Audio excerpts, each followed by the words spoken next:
كل مصمم له ذوقه الخاص في تصميم الأزياء، واليوم رح نتعرف على تصميم متميز مع المصممة مريم الكندري.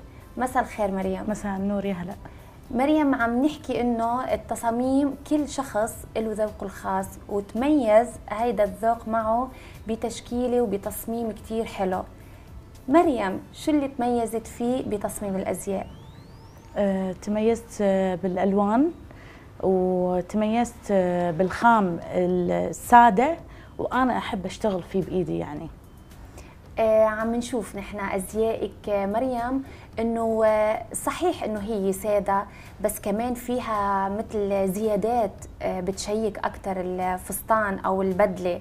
خبرينا عن هيدي الزيادات، كيف بتقدري تركزي عليها وتزيديها بحيث إنه ما يتغير ويصير شكل أوفر؟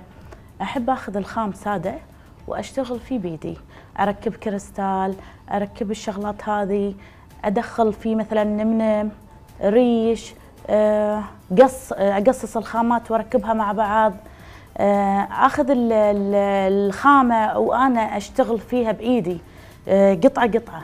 يعني بتشرفي على كل تصاميمك؟ ما في قطعة تطلع من المحل لازم أنا أشرف عليها، لأنه الإكسسوار أكيد أو الكماليات تبعت الفساتين بتعطيها جمالية أكتر. بدنا نحكي هلأ عن الموضة، إنه دارج هلأ ب 2014 الكماليات اللي عم نذكرها، فشو رأيك فيها كونك بتحب شوي السمبل؟ حلوة الموضة، بس ما أتقيد فيها، يعني أحب إني أنا يعني أدش بشغلي بروحي، ما أتقيد بالألوان بالموضة، ما أحب. عندك طريق لإلك خاص؟ طريقي فيكي بروحي. نعم.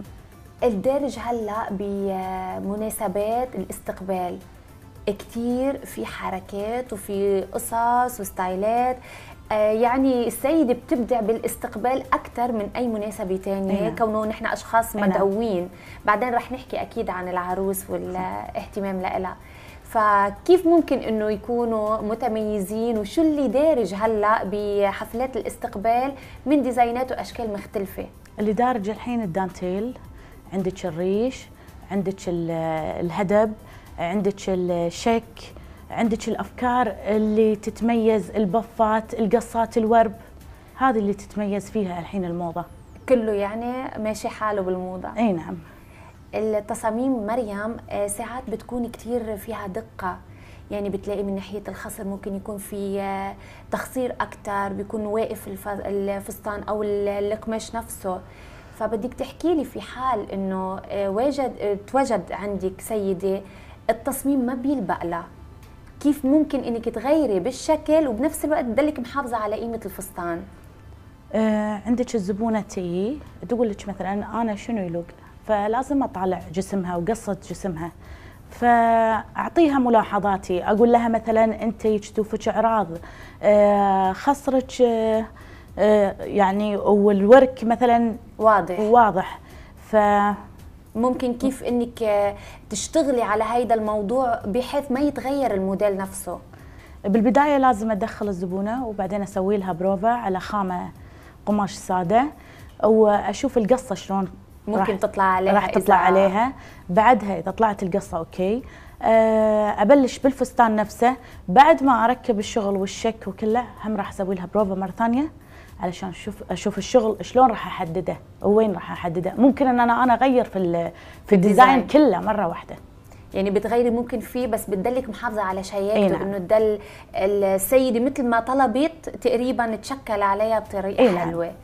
احكي لنا عن الالوان، وانت ما بتتبعي الموضه 100%. وعم نشوف كمان في عندك كمان الوان حلوه، فاحكينا عن الالوان، شو اللي بتحبذيه اكثر للسيدات هلا نحن بمجتمعنا؟ احب اللون التيفاني، احب اللون الازرق السماوي، احب الالوان الترابيه بجميع الالوان الدرجات الترابيه.